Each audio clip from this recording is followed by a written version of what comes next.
नमस्कार दोस्तों, आप देख रहे हैं HW न्यूज और मेरा नाम है सोनू कनौजिया। सरकार और न्यायपालिका के बीच गतिरोध खत्म होने का नाम नहीं ले रहा है। अब तक बीजेपी से जुड़े हुए लोग न्यायपालिका पर सवाल उठा रहे थे कि अब कांग्रेस के मुख्यमंत्री ने भी न्यायपालिका पर सवाल उठा दिए हैं। एक मंच पर एक नहीं बल्कि 3 बड़े संवैधानिक पदों पर बैठे लोगों ने न्यायपालिका को घेरे में लिया है। कौन कौन है ये लोग और इन्होंने क्या कहा है, आज इस शो में हम आपको बताएंगे। लेकिन उसके पहले मैं आपसे अपील करना चाहूंगा कि आप इस वीडियो को बड़े पैमाने पर शेयर करें और इस मामले पर अपनी राय हमें जरूर साझा करें। सबसे पहले आपको बताते हैं कि कौन कौन है वो शख्स जिन्होंने न्यायपालिका पर सवाल उठाए हैं। पहला नाम है देश के उपराष्ट्रपति जगदीप धनखड़, दूसरा नाम है लोकसभा के स्पीकर ओम बिरला और तीसरा नाम है राजस्थान के मुख्यमंत्री अशोक गहलोत। इन तीनों ने एक ही मन से न्यायपालिका के प्रति अपनी नाराजगी जाहिर की है। दरअसल राजस्थान में अखिल भारतीय पीठासीन अधिकारियों के सम्मेलन चल रहे हैं और इसी सम्मेलन में ये बातें कही गई हैं। सबसे पहले आपको बताते हैं कि उपराष्ट्रपति ने क्या कहा।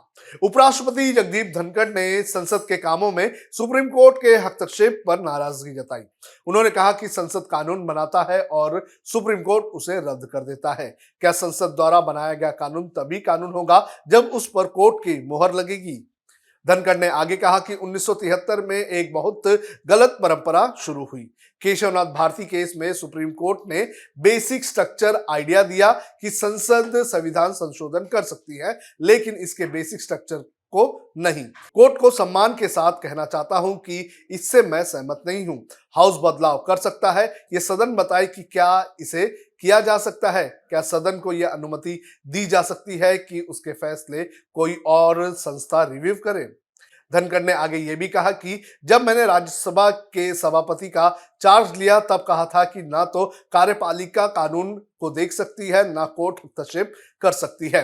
संसद के बनाए गए कानून को किसी आधार पर कोई संस्था अमान्य करती है तो प्रजातंत्र के लिए ये ठीक नहीं होगा। कहना मुश्किल होगा कि हम लोकतांत्रिक देश में हैं। अब लोकसभा स्पीकर ओम बिरला ने क्या कहा, ये भी आपको बता देते हैं।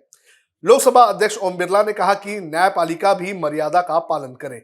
न्यायपालिका से उम्मीद की जाती है कि जो उनको असंवैधानिक अधिकार दिया है उसका उपयोग करे, साथ ही अपनी शक्तियों का संतुलन भी बनाए रखे। हमारे सदन के अध्यक्ष यही चाहते हैं। राजस्थान के मुख्यमंत्री अशोक गहलोत ने कहा कि कई बार न्यायपालिका से मतभेद होते हैं। जुडिशरी हमारे कामों में हस्तक्षेप कर रही है। इंदिरा गांधी ने प्रीवीसी पर्स खत्म किए थे, इससे जुडिशरी ने रद्द कर दिया। बाद में बैंकों के राष्ट्रीयकरण से लेकर उनके सब फैसलों के पक्ष में जजमेंट आए। अशोक गहलोत ने आगे कहा कि 40 साल से मैंने भी देखा है, कई बार हाउस नहीं चलता है, 10-10 दिन तक गतिरोध चलता रहता है, फिर भी पक्ष और विपक्ष मिलकर भूमिका निभाते हैं। पक्ष विपक्ष अपनी बातें रखते हैं। जब 75 साल निकल गए हैं तो देश का भविष्य बहुत उज्जवल है। हम संविधान की रक्षा करें। कई बार उस पर भी सवाल उठते हैं। देश में जो माहौल होता है उसका लोकसभा विधानसभा हाउस पर काफी फर्क भी पड़ता है।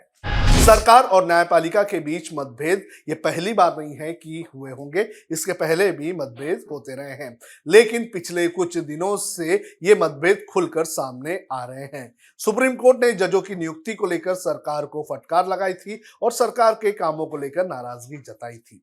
सरकार और न्यायपालिका को इन दिनों एक दूसरे के भीतर चल रहे मतभेदों को दूर करने की सबसे ज्यादा जरूरत है। अगर दोनों ही इस तरह से पब्लिक फोरम पर इस तरह के मतभेद जाहिर करते रहें तो लोगों का जो विश्वास है इन दोनों पर वो उठता चला जाएगा। इस पूरे मामले पर आपका क्या कहना है, आप कमेंट करके हमें जरूर बताएं। अब खबरें पाइए सबसे पहले हमारे मोबाइल न्यूज एप्लीकेशन पर। एंड्रॉइड या iOS प्लेटफॉर्म पर जाइए, HW न्यूज नेटवर्क को सर्च कीजिए, डाउनलोड कीजिए और अपनी सुविधानुसार भाषा का चयन कीजिए। खबरों की भीड़ में अपने काम की खबर पाते रहिए।